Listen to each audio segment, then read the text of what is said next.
What up, YouTube? It's your boy J Bunny. It's November 11th, 2024. It's raining today, which is weird. But anyways, it put me into a weird mood. That carried on into work. And now I'm here in my room. And I'm hungry, but I always have music on my damn mind. So, in this little episode, I just wanted to go over my most recent observation. I've been listening to EDM. Been digging into Skrillex's old stuff. Been listening to Flume. Been digging into deadmau5's stuff. Some Aviici, some of Porter Robinson's history. And I just wanted to say that these guys are serious producers. They take production and they take DAWs, digital audio workstations. They take that shit seriously. And shout out to my friend Eddie, aka Valorian. Just from the way he talks about music and about, when you're in a creative process with him, from the way he talks about certain sounds sounding massive, certain things, like he has such a good grasp of all of the plugins that Ableton has. He has such a good grasp of all the trends and innovations that are going on with like plugins and synth plugins and all that stuff. And well, I believe that we can learn something as songwriters from these guys, because these guys, their discography is fucking massive. Like, it is crazy. And I love how these EDM artists approach their songwriting, because unlike me, who grew up with like 2000s music, right? Boy bands like acts like Ed Sheeran and like Michael Jackson and Britney Spears and these pop songwriters, or rock format songs too. They're great, but one thing that we can learn from EDM is that, okay, get ready. This is fucking mind blowing. Well, it was to me when I kind of thought about this. Instead of having the lyrics try to take control and paint every single detail of the picture that you're trying to describe to the listener, because there's a lot to be said with poetry, right? Hip hop is so guilty of this. The beat maker does his thing, the producer does, the lyricist does his thing, and they're so separate, right? And usually what that means is that the lyricist, the rapper, has to take control of the song's direction. They have to, with their words, paint the whole picture in your head. But what I've been listening to with these EDM artists is, instead of having the lyrics paint the whole picture, the lyrics paint the skeleton of what you're supposed to feel, and then the instrumentals paint the vibe, but they don't tell you exactly what to feel in the same way words do. In other words, like, imagine, like, an EDM song, the chorus, right? The chorus is super catchy and it's super thematic, and that's great. But the rest of the song is left more ambiguous, more up to interpretation because it's more of an instrumental. And I just think that's great. Because instead of putting all this pressure on the songwriter, basically what I'm saying is, like, instead of putting all this pressure on the production to make the songwriter shine, and all this pressure on the songwriter to explain every detail and paint every thing, every detail of the vibe, what I'm saying is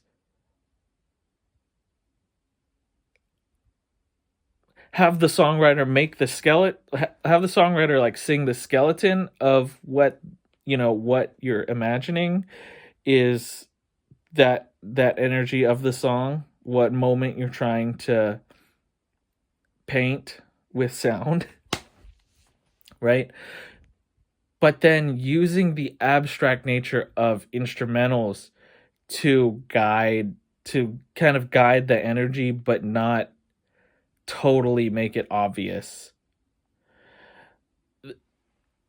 What I'm getting at, and like what I'm gonna put into my own process, is taking inspiration from EDM, because my approach, and I think a lot of people who want to make like hip hop, they think of song, like making a song as, we're gonna make the beat and then we're gonna rap over the beat. But that leaves so much it leaves a lot of control to the rapper. What I'm saying for my stuff is that maybe I don't want to have that much control because here's the thing, like the more control and the more you fill a song with words, the harder it is to mass appeal. Because the more niche you're getting with every single word that comes out of your mouth is adding another descriptor to the song. And it's very hard to keep, a concise message if you have like a billion words. Because words have such a profound meaning in poetry, in the English language, word choice, your phonics, all of that stuff has so much power that I find that a lot of my songs, like I listen to them and I'm like, okay, I had you at the first verse, but by the time the second verse came around, I started to lose steam. That's what I'm getting at. Is like, I feel like I've felt the need as a songwriter to write, to fill a song with words, to fill a song with verse A, chorus, verse B, chorus, verse C, bridge, chorus, outro. Like, that's how I learned music. But I mean, I'm so guilty of overcomplicating the process of choosing words and writing and trying to be so poetic and trying to force myself to be so poetic just because I have to fill out a 16, right? 16 bars. What's to say? Like, yes, in rap, like, yeah, like the rapper, it's very common form to like spit like a 16 or a 32, right?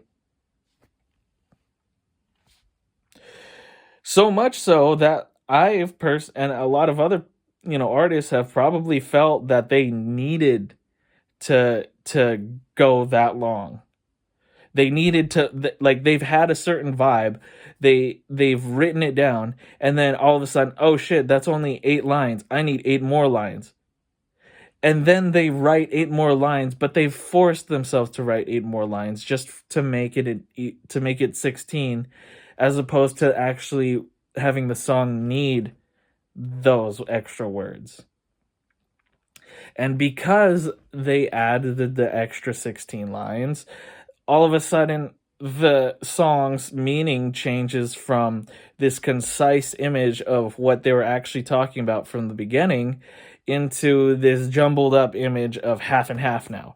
Now the energy and the theme of the song is off because half of it is talking about a girl and half of it is talking about your lifestyle. It's or whatever. I'm just saying, like, that even tends to happen to me, where the solution, instead of talking and force and having my lines, having what I wanted to say there, and then forcing myself to round it out by adding fluff, the solution that I'm saying is cut out the fat and fluff and only keep the words that are necessary to express your point. And then what you could do, because, keeping song structure in mind, is use the rest of the space to add instrumentation. And that instrumentation is there in place of words. And it's like, what that does is, if you channel your energy in the same manner that you would writing words, and you write the instrumentation like that, I feel like it still gets the point across, and it adds this mysterious element of, ambiguity. Because, here's an example, right? You're saying, like, Eminem's song, like Mockingbird. And if that mockingbird don't sing, daddy's gonna buy you dun dun dun dun dun dun dun. Like that, right? You can say it, like, you can, when he actually says the chorus, daddy's gonna buy you, or whatever, when he raps it, right?